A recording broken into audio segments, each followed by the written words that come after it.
अभी है, क्योंकि आप अभी कार्य करोगे, आप लोगों के कार्य को देख के, आप लोगों के अनुशासन को देख के, और जिस तरह से हम ट्रेनिंग आगे लेके जाते जाएंगे, जैसे जिला समिति या पालिका समिति या प्रदेश समिति उसका गठन होता जाएगा, किंतु अभी हमें जो आपको बताना है, क्योंकि आप विद्यालयों में जाएंगे, कॉलेज में जाएंगे, उसके लिए आपने क्या करना है, उसके लिए हमें ये करना है कि जिस भी विद्यालय में हम जाएंगे, कक्षा लगाएंगे, 10 से 15 दिन की कम से कम हम कक्षा लगाएंगे और प्रयास करेंगे कि वहाँ हम एक समिति बना दें, जिसके माध्यम से वहाँ उस कक्षा को निरंतरता दी जा सके।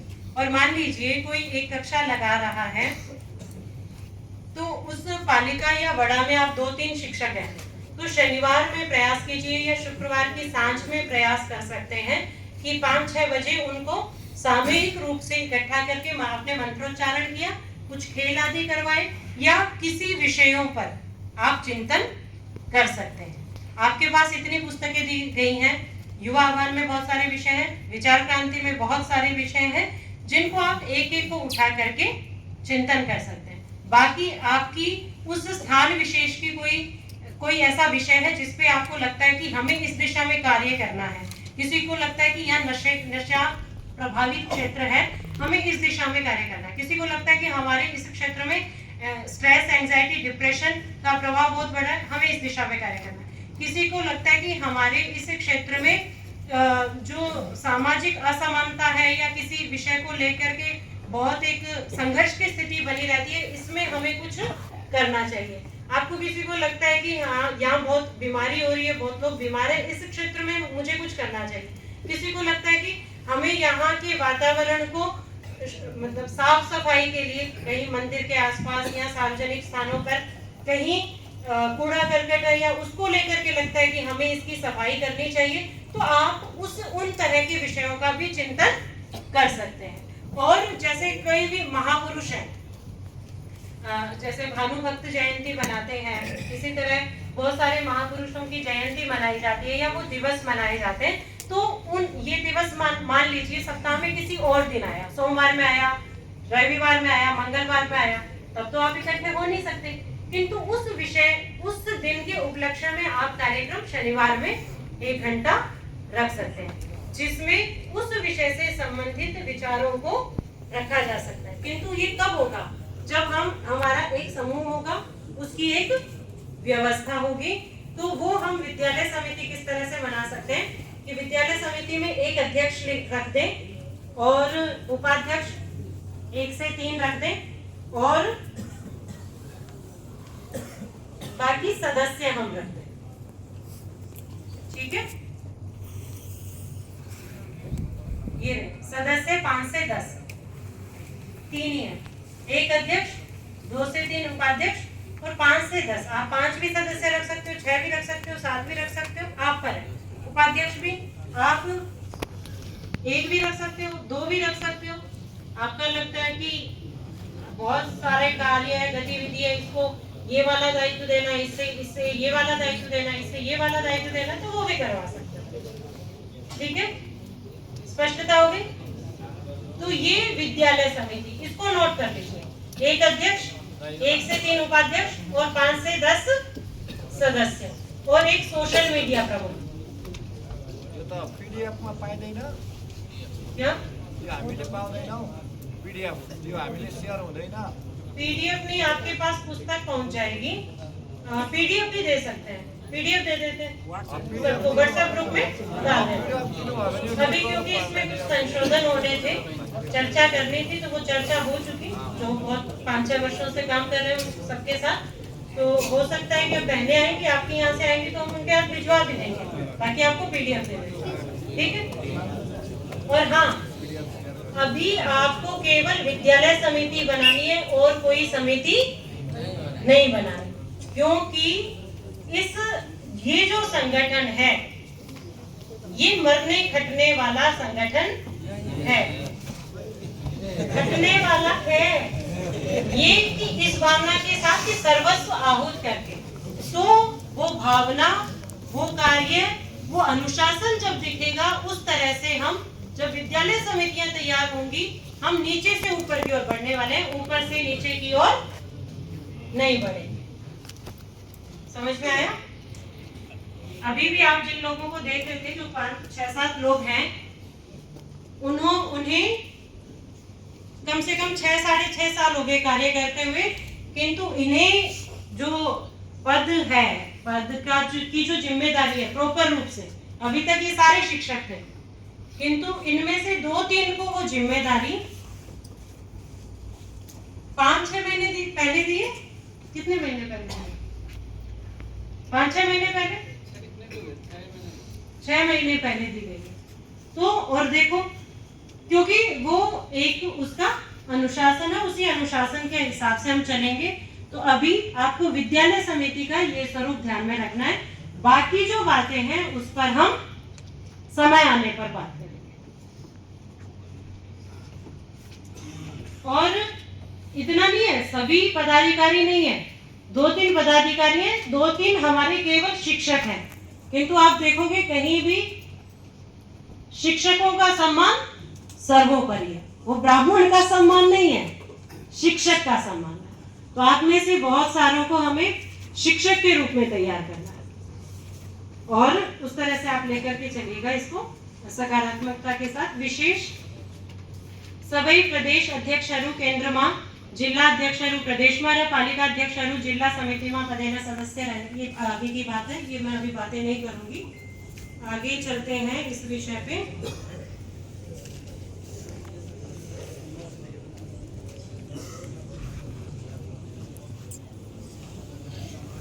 सांगठनिक व्यवहार, नियम तथा मर्यादा जानना है।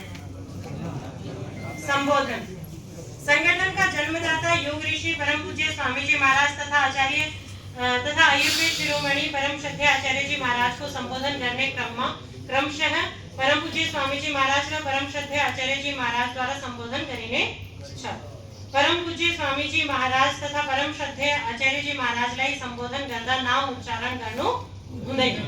साधु संत सन्यासी साध्वी महात्मा तथा स्थानीय भद्र भलादमी लाई संबोधन करता पूज्य पूज्य श्रद्धेय श्रद्धेय तथा आदरणीय आदरणीय भाषा प्रयोग करनो करने छ। संगठन में रहेर काम करी रहेनु भयका पदाधिकारी हरु संगा एक आपस में व्यवहार करता आदरणीय आदरणीय शब्द ले संबोधन करनु परने छ। अभिवादन। पदाधिकारी शिक्षक तथा युवा वीर हरु एक आपस में भेट हुंदा हाथ जोड़ेर हृदय देखी ओम नमस्कार नमस्ते भनेर संबोधन करने। हर एक संस्था को अपनी संस्कृति रा व्यवहार गुणे हुंदा परस्पर एक अर्का में आदर सम्मान करनु पड़छ। त्यसैले साधु संत सन्यासी विद्वान स्वामी रा आदरणीय महानुभाव संग भेट हुंदा चरण स्पर्श गर्न सकिने छ। पदाधिकारी हरु शिक्षक हरु सदस्य हरु तथा कार्यकर्ता हरु गुरु को शिष्य हुन र एक अर्को में समान गुणे हुंदा चरण स्पर्श गर्नु हुँदैन। आपसी व्यवहार। युवा वीर युवा शिक्षक सदस्य र पदाधिकारी हरु एक अर्का में निकट सहयोगी हुन्, त्यसैले निजहरु भेट हुँदा एक आपस में प्रिय शब्दहरु प्रयोग गरी मीठो र प्रिय व्यवहार गर्नु पर्दछ।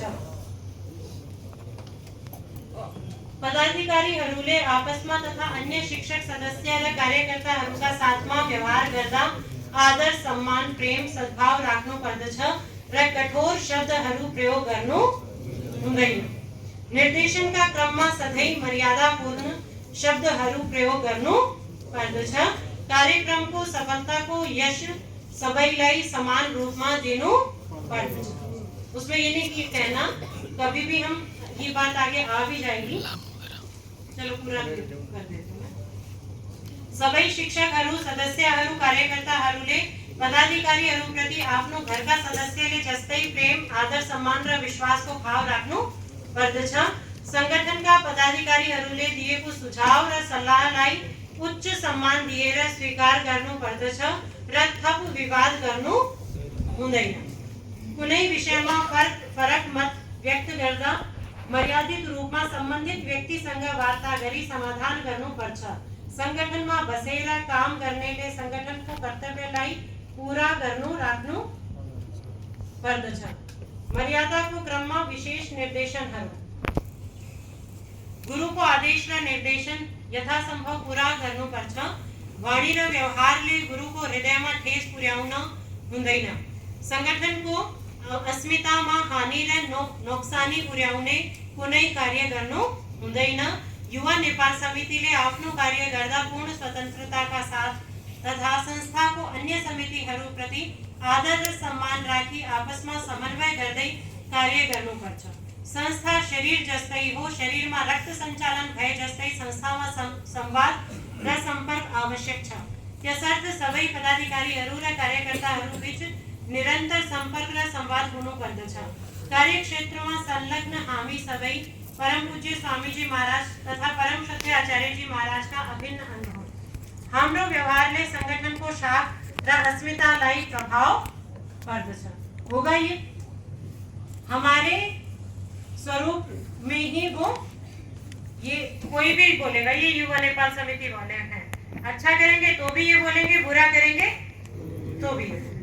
तो इस चीज का हमें ध्यान रखना है. कार्य क्षेत्र में संलग्न हामी सबै परम पूज्य स्वामी जी महाराज र परम सत्य आचार्य जी महाराज का अभिन्न अंग हो. हाम्रो व्यवहारले संगठन को शाख र अस्मितालाई प्रभाव पर्दछ. त्यसैले संगठनमा आबद्ध हामी सदस्यहरूले आफ्नो चरित्र, बोली, आचरण, खानपिनमा तथा पारिवारिक र सामाजिक अवस्था पनि स्वच्छ हुनु पर्छ. हामी व्यक्ति मात्र नभई संस्कृति का प्रतिनिधि पनि हो. हाम्रो सानो त्रुटिले योग वैदिक संस्कृति र यस पवित्र अभियानमा कहिल्यै पनि नोक्सानी र नराम्रो नहोस् भनेर सधैँ ध्यान राख्नु पर्दछ. सबसे मुख्य बात है, इस बात को सदा गांठ बांध के रखना है. कुनै पनि वैचारिक मतभेद उत्पन्न भएमा एक आपस में छलफल गरी समाधान गर्नुपर्ने तथा मनमा कुनै पनि प्रकारको नराम्रो कुरा राख्नु हुँदैन.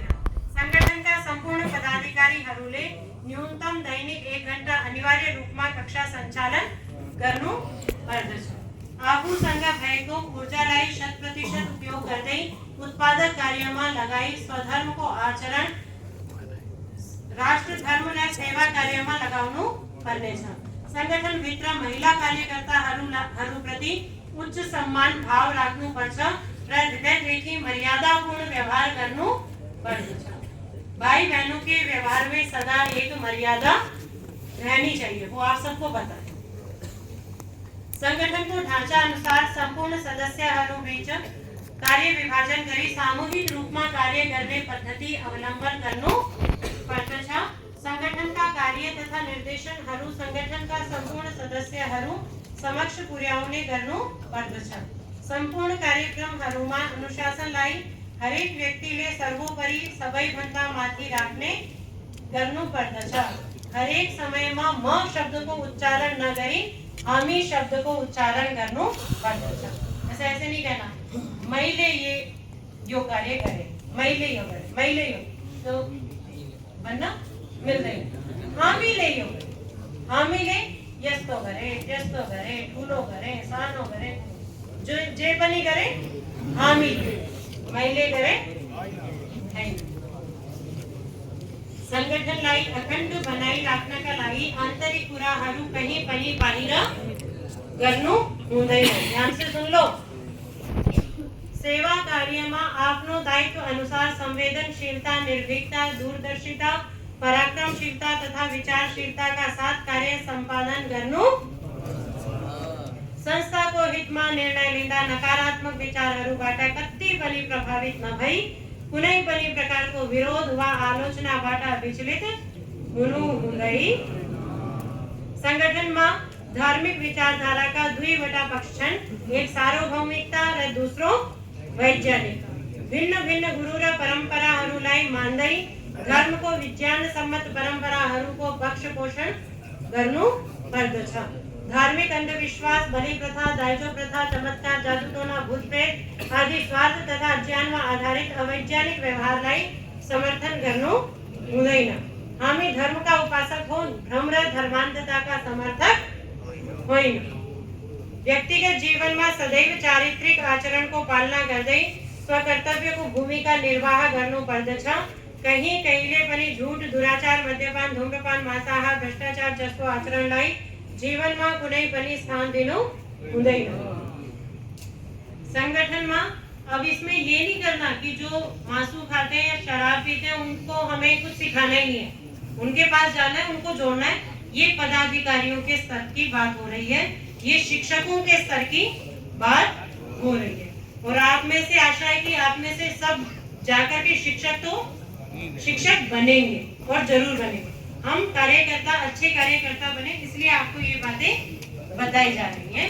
किंतु जो ऐसा कर रहे हैं उन पे हमें सीधा आक्षेप भी नहीं करना है। हम उन्हें अच्छी बातें सिखाएंगे तो बाकी बातें अपने आप छूट जाती है, अलग हो जाती है। आप में से भी बहुत से लोग बैठे होंगे जो जिन्होंने जब योग करना शुरू किया होगा तब बहुत सारी बुराइयों में होंगे, किंतु करते करते उन बुराइयों से छूट गए। तो हमें उस व्यवहार के साथ आगे संगठन का सदस्यहरूको अध्ययन तथा स्वास्थ्य आदि विषय में मार्गदर्शन तथा आवश्यक सहयोग करना पड़ने छ। जैसे आप एक जिले में 8-10 लोग हैं, किसी को आगे क्या करना है उस विषय में भी आप लोग बात करें। किसी का स्वास्थ्य खराब है तो आप लोग इकट्ठे हो, सहयोग का एक वातावरण रहे। व्यक्तिगत जीवनलाई संगठन को अनुकूल बनाने को लागी औपचारिक एवं अनौपचारिक कुराकानी छलफल करनो पर्दछ। संगठन का नया कार्यकर्ता को प्रशिक्षण कला को विकास करावना आपू संगई लगेरा विभिन्न व्यक्तिहरूसँग संपर्क संवाद करने तथा सहयोग लिने गर्नु पर्दछ। सार्वजनिक रूप में कहिले पनि सुन लो, सार्वजनिक रूप में कहिले पनि जाति धर्म मत पंथ प्रदेश क्षेत्र विशेष तथा व्यक्तिगत रूप में कसैको पनि टीका टिप्पणी गर्नु। ये बात अच्छे से एक बार आपने टिप्पणी की और संगठन बस एक ही चिंगारी काफी हो। इस बात को बहुत ध्यान में रखना है हमें। बैठक में व्यक्तिगत, इस बात को भी ध्यान में रखें, बैठक में व्यक्तिगत दोष न लगाई, गलती भयमा एकांत में बताउने गर्नु पर्दछ तथा मृत व्यक्तिलाई दोषारोपण गर्नु हुँदैन। यो हाम्रो संस्कृति होइन। ये ध्यान में रखना, कभी भी किसी की भी कोई गलती समूह में नहीं बताना। एक बार हम कहते ना, इसको तो मैंने 4 व्यक्तियों के बीच में बोल दिया था, वो नहीं करना। आपने अकेले में बैठ करके बात करनी है और फिर भी आपको लगता है कि आपकी बात नहीं सुन रहा है, समझ रहा है, तो आप अपने जिला में प्रदेश में जो भी आपसे संपर्क संवाद में है उन तक अपनी बात पहुंचाएंगे और निरपेक्ष हो जाएंगे। उस बारे में आपस में भी बातचीत नहीं करनी। सबै साधु संत र प्रतिष्ठित महानुभावहरूलाई सम्मान दिनु पर्छ। धार्मिक आध्यात्मिक सामाजिक व्यक्तिहरूसँग व्यक्तिगत रूपमै गएर सम्मान पूर्वक उहाँहरूलाई आफ्नो संस्था बारे जानकारी गराई संस्थासँग जोडिन पहल गर्नु पर्दछ।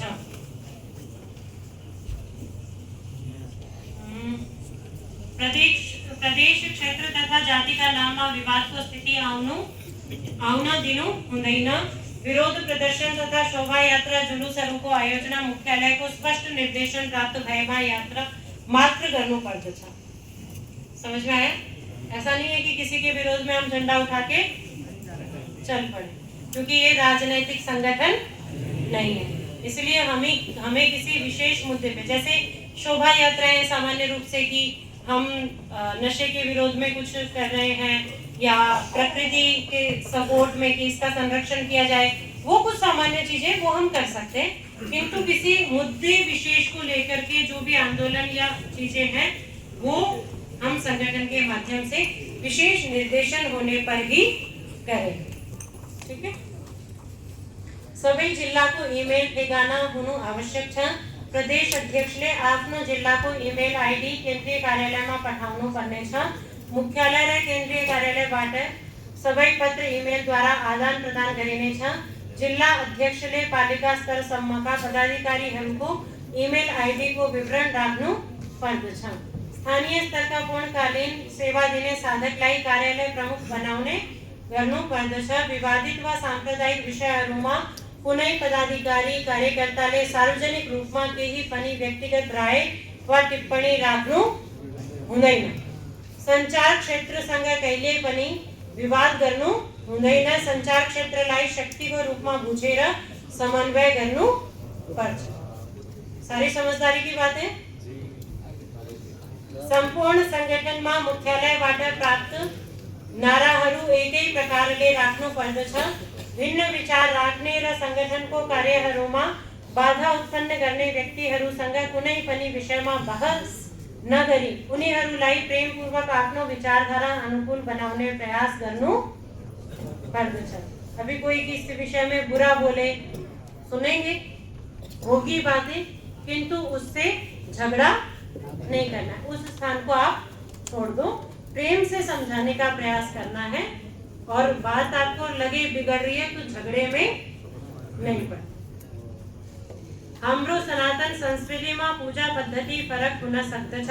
हामीहरूका पुर्खा एउटै हुन् र हाम्रो रगत पनि एउटै छ। आदि पिता र आदि माता भगवान ब्रह्म एउटै हुन्। तसर्थ हाम्रा सबै पुर्खाहरू, ऋषि ऋषिकाहरू, वीर वीरांगनाहरू, सन्तहरू, सबै महापुरुषहरू प्रति अखण्ड आस्था राख्नु हाम्रो कर्तव्य हुनेछ। सबै वरिष्ठ कार्यकर्ताहरूलाई सामान्य कानुनको जानकारी अनिवार्य रूपमा हुनुपर्दछ। जिल्लापालिका संगठनमा अधिवक्ताहरूलाई संलग्न गरी सामान्य कानुनको बारेमा अभिमुखीकरण कार्यक्रम गर्नु पर्दछ। कुनै पनि सार्वजनिक आयोजनका लागि कानुनी रूपमा अनुमति आवश्यक पर्दछ। प्रचलित कानुनको मापदण्डको पालना गर्नु पर्छ।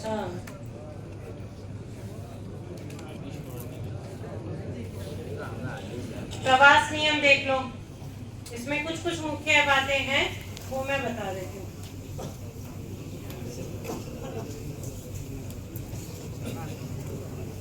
भी होते हैं, बहनें भी होती हैं, तो अपनी अलग अलग व्यवस्था रखेंगे।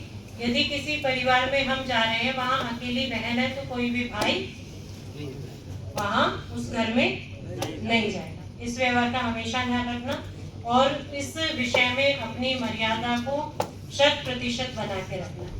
देखो, आचार से संबंधित यानी वाणी व्यवहार, जो हमारा चरित्र से संबंधित, कहीं कोई त्रुटि नहीं होनी चाहिए। 0% भी नहीं, उसमें पूरी सादगी चारित्रिक रूप से और आर्थिक रूप से भी सदाचारिता होनी चाहिए। ठीक है, इन 2-3 बिंदुओं को हमेशा अपने साथ में लेकर के चलो।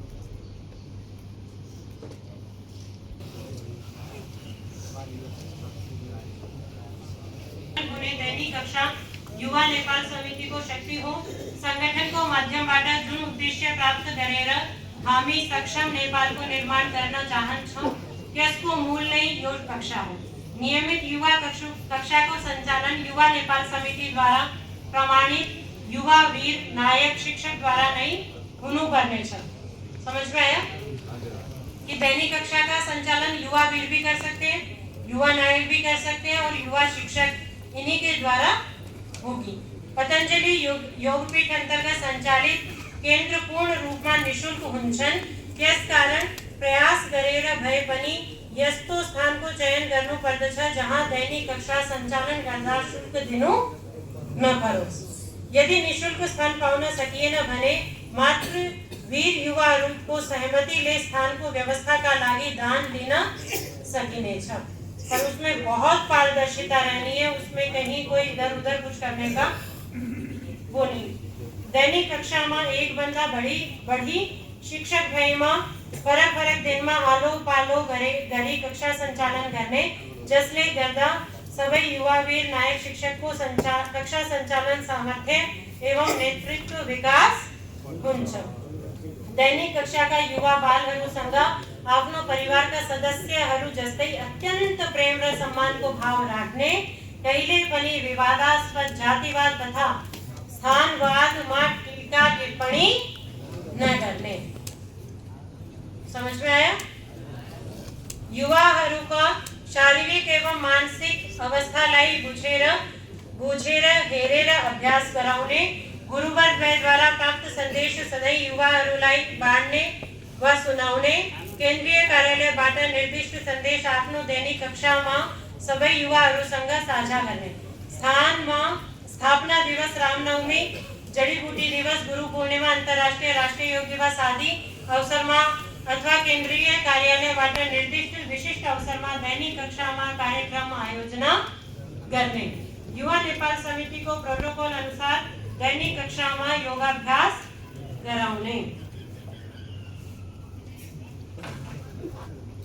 युवा नेपाल समितिको प्रोटोकॉल अनुसार कक्षामा योगाभ्यास कराउने। कक्षा को प्रारंभ 3 पटक ओम को जप का साथ ही गायत्री मंत्र, संगठन मंत्र, संकल्प मंत्र तथा प्रार्थना मंत्र को वाचन करी गुरुवर्ग को सूक्ष्म उपस्थिति लाई प्रणाम करी सबैलाई अभिवादन गरेर राष्ट्र वंदना गर्ने। ये चारों मंत्र किसे याद होंगे? 4 मंत्र का संचालन का लागि अनुरोध गर्ने। सम्मान पूर्वक यस्ता वरिष्ठहरूलाई उपहार रहित राम्रो र मीठो वचन द्वारा स्वागत गर्ने। योग कक्षा संचालन करता परम पूज्य स्वामीजी महाराज का शिविरहरूमा गाइने भजन र सभ्य राष्ट्रीय गीतहरू आवश्यकता अनुसार स्पीकरमा बजाउने अथवा भावपूर्ण रूपमा गाउने और ऐसे वैसे भजन गीतहरू न बजाउने अथवा त्यसमा नाच्ने काम न गर्ने। भजन र राष्ट्रीय गीत इत्यादि में अधिकतम 2 देखि 5 मिनट नेपाली परंपरा अनुसार नाचगान गर्न सकिनेछ। बढीमा आध्यात्मिक वातावरण बनाउने प्रयास गर्ने। योग शिक्षकले दैनिक एक कक्षा स्थापना गरेपछि त्यहाँ नयाँ युवा शिक्षकलाई कक्षाको जिम्मा दिएर आफू नयाँ स्थानमा दैनिक कक्षा स्थापना गर्ने। दैनिक कक्षामा पतंजलि संस्थान भन्दा बाहिरका व्यक्तिलाई अतिथिको रूपमा अथवा योग कक्षा सञ्चालनका लागि आमन्त्रित गर्नु भन्दा पहिला समितिसँग अवश्य परामर्श गर्नु पर्नेछ। दैनिक एवं साप्ताहिक कक्षाहरूको विवरणका लागि एउटा निश्चित रजिस्टरको व्यवस्था गरेर त्यसमा सबै सहभागीहरूको उपस्थितिको विवरण तयार गर्ने। प्रशिक्षित युवा शिक्षकहरूले आफ्नो दैनिक अथवा साप्ताहिक कक्षाको सञ्चालन अवश्य गर्नुपर्ने छ। सम्पूर्ण समितिले नयाँ युवा शिक्षकको नयाँ कक्षा आयोजनाका लागि यथासम्भव आवश्यक सहयोग अवश्य गर्ने। युवावीर युवा नायक युवा शिक्षक द्वारा संचालित दैनिक कक्षा को रिपोर्टिंग युवा नेपाल समिति अंतर्गत रहने छ। अब प्रातःकालीन जो कक्षा है उसका स्वरूप क्या होगा वो ध्यान से देख ले और उसको नोट कर ले। पहले मंत्रोच्चारण, राष्ट्रीय गान, उसके बाद योगिक जोगिन, सूर्य नमस्कार। इसमें ऊपर नीचे हो सकता है किंतु ये एक रूपता के लिए शुरू में इसी तरह का अभ्यास करवाएं। जब अभ्यास हो जाए तो आप ऊपर नीचे कर सकते हैं। समझ में आया? मंत्रोच्चारण ये तो पहले ही रहेगा, राष्ट्रीय गान भी पहले ही रहेगा। बाकी इससे क्या होगा, उनकी सोचने समझने की शक्ति बढ़ेगी, सामर्थ्य बढ़ेगी और स्पष्टता आएगी, एक एक्सपोजर होगा, बोलने का तरीका आएगा, कई सारे लाभ एक साथ है, कॉन्फिडेंस बढ़ेगा, ये सारी चीजें इसलिए ये करना है। और फिर अंत में शांति पाठ, किंतु बहुत लंबा नहीं करना, 5 से 10 मिनट ही रखना है। 5 मिनट रखो तो बहुत अच्छा है और किसी को बहुत ज्यादा रखने की इच्छा है अधिकतम 10 मिनट से ऊपर नहीं जाना। सायंकालीन कक्षा, अब आपको जैसे भाइयों से मैं बात कर रही थी तो वो कह रहे थे हम सुबह कक्षा नहीं लगा सकते, हम दिन में भी कक्षा नहीं लगा सकते, तो सुबह और जो दिन की कक्षा है उसका स्वरूप मैंने पहले रख दिया।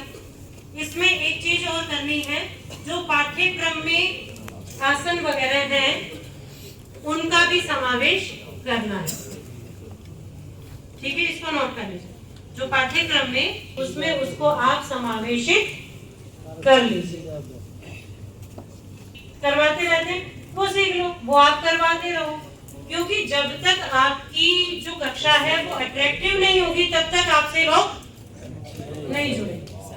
जब वो अट्रैक्शन होगा और वो अट्रैक्शन हमें फिल्मी गानों से तो लाना नहीं, अपनी प्रस्तुति से लाना है। छोटी छोटी जो एक्टिविटी है जिसमें थोड़ा सा व्यायाम हो जाता है, थोड़ी सी मन की प्रसन्नता हो जाती है, वो आप कर सकते हैं। थर्ड आई में भी आपने कुछ कुछ एक्टिविटी सीखी होगी, वो आप करवा सकते हैं। तो इस तरह से कुछ कुछ फन लविंग सी एक्टिविटी आप बीच बीच में करवा सकते हैं, जिससे कि फ्रेशनेस फील हो। ठीक है। फिर जो दिन में कक्षा नहीं लगा सकते, जो सुबह कक्षा नहीं लगा सकते, वो सायंकालीन कक्षा लगाएं। और ऐसा भी कर सकते हैं, कोई सुबह की भी लगा ले, साय की भी लगा ले, आपके उस पे आप कितना समय दे सकते हो। सायंकालीन कक्षा और इन कक्षाओं का जो समय रखा गया है वो 50 से 60 मिनट है, क्योंकि युवाओं को इससे ज्यादा आप समय नहीं ले सकते। आप इससे ज्यादा समय लोगे तो वो ज्यादा दिन तक आप अपनी कक्षा को कंटिन्यू नहीं कर सकते। तो अधिकतम 60 मिनट, 50-55 मिनट में आपने अपनी कक्षा को पूर्ण कर देना। तो सायंकालीन कक्षा, उसमें मंत्रोच्चारण होगा, वही 4 मंत्र, उसके बाद राष्ट्रीय गान, उसके बाद कदम ताल पद संचलन का अभ्यास हम कर सकते हैं। पारंपरिक जो क्रीड़ा है, कोई खेल आदि हम मिलकर के खेल सकते हैं। सामूहिक गीत और भजन आदि कर सकते हैं। और फिर ओम शांति शांति या पूरा शांति पाठ करके आप कक्षा का समापन करें।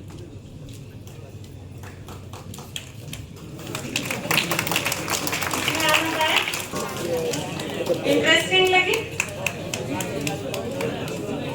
क्या? पीडीएफ में बना के जितना जितना आपका, इसमें क्या करूंगी मैं, पदाधिकारी विषयों से रिलेटेड बातें उन सबको हटा करके आपके काम की जितनी है उसको कॉपी पेस्ट करके आपको मैं आज शाम तक करवा दूंगी। ठीक है? ठीक है कुमार जी, मैं एक साथ सारे प्रश्न ले लूंगी है। 5 मिनट हो सकते। रात्रिकालीन सत्र, रात्रि में भी रख सकते हैं। क्या होगी? गतिविधि, सामूहिक गीत और भजन, बौद्धिक क्रीड़ा, कोई भी बौद्धिक क्रीड़ा आप कर सकते हैं। बौद्धिक क्रीड़ा करवाइए इन्हें कोई, जैसे ऐसे होता है कोई महापुरुषों के नाम, बच्चे हैं तो उस तरह की कर ली। बौद्धिक क्रीड़ाएं हम आपको कक्षा में, ऑनलाइन कक्षाओं में सिखा देंगे। जैसे इन्होंने बोला, आप एक महापुरुष का नाम बोलो, बैठे बैठे आप बोलो है? माता सीता ही बोलो, जनक बोलो, कुछ तो बोलो है? यही है, लगे हुए यहीं से देख लो। तो आपने गौतम बुद्ध और माता सीता बोला है, बोलो गौतम बुद्ध माता सीता। अब आपने अपना बोलना है और इन दोनों को भी साथ में बोलना है। पहले इन दोनों को बोलना है, फिर अपना बोलना है। इन्होंने क्या बोला? हाँ, अब अपना बोलना। हाँ, अब इन तीनों ने जो बोला वो पहले बोलना है, फिर आपने अपना बोलना है। हाँ, मैं देख देख के बोल, अरे कुछ तो शर्म करो। तो इस तरह की बौद्धिक क्रीड़ाएं जिनसे सीखने को मिले और जानने को मिले और उस तरह की प्रेरणाएं मिले, वो हमें करना है। स्पष्ट हुआ? और कोई यदि बीच में से नाम भूल जाता है, ये 20-25 लोग, 30 लोग, 50 लोग में आराम से किया जा सकता है। अपनी बुद्धि सामर्थ्य इतनी होती है। तो मान लीजिए ये भूल गए, तीसरा नाम भूल गए, तो ये आउट हो जाएंगे। समझ में? जैसे 7वां व्यक्ति है, वो 6 नाम लाइन से उसने नहीं बोले, बीच में कुछ मिस कर दिया तो आउट। तो ये इस तरह की बहुत सी बौद्धिक क्रीड़ाएं होती है, वो आपको समय पे सिखा देंगे। ये थोड़ा सा एग्जाम्पल था। समस्या समाधान कि वहां कोई किसी को समस्या है, कुछ है, उसमें आप अपने स्तर पर जो कर सकते हो वो करने का हमें प्रयास करना है। कई बार बस इतना ही काफी होता है कि हम तुम्हारे साथ, तुम आगे बढ़ो, हम तुम्हारे साथ, कुछ भी हो जाए हम तुम्हारे साथ खड़े हैं। बस इतना कहना भी पर्याप्त होता है, किंतु वो दिल से कहना पड़ता है, जिम्मेदारी से। तो वो एक करना है। और रात्रिकालीन प्रार्थना वो आपको याद नहीं होगी तो आप असतो मा सद्गमय से समाप्ति उसकी रख सकते हैं 3 बार शांति के उच्चारण से। ये कक्षा कैसी लगी?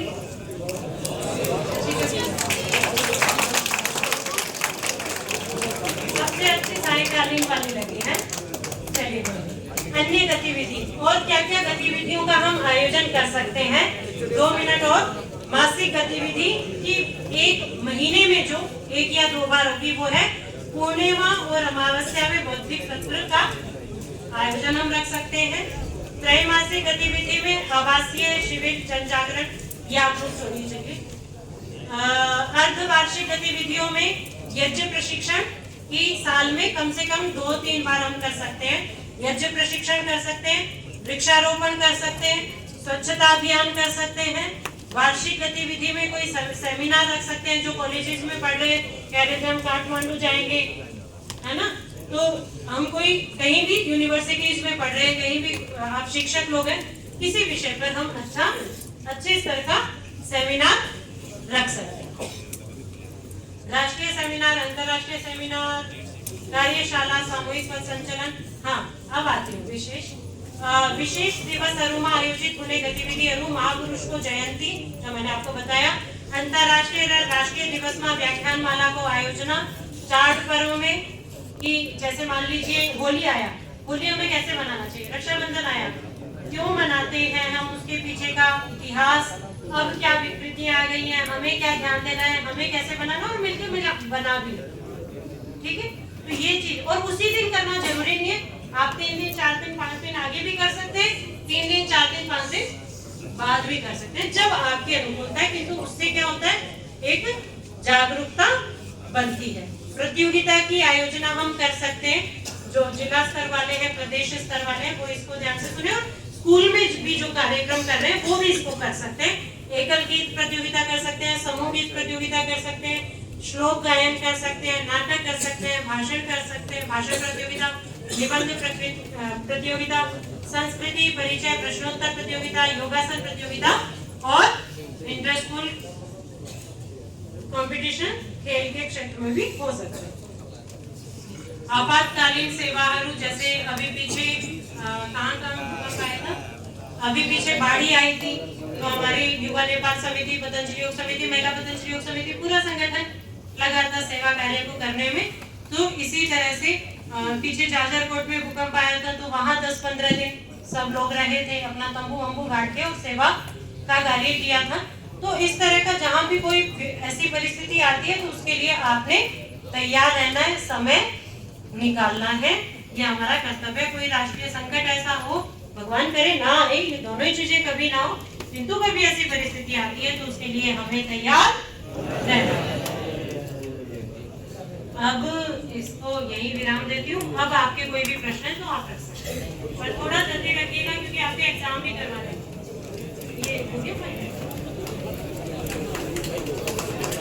बाहर नहीं जाना, प्रश्न रख लीजिए।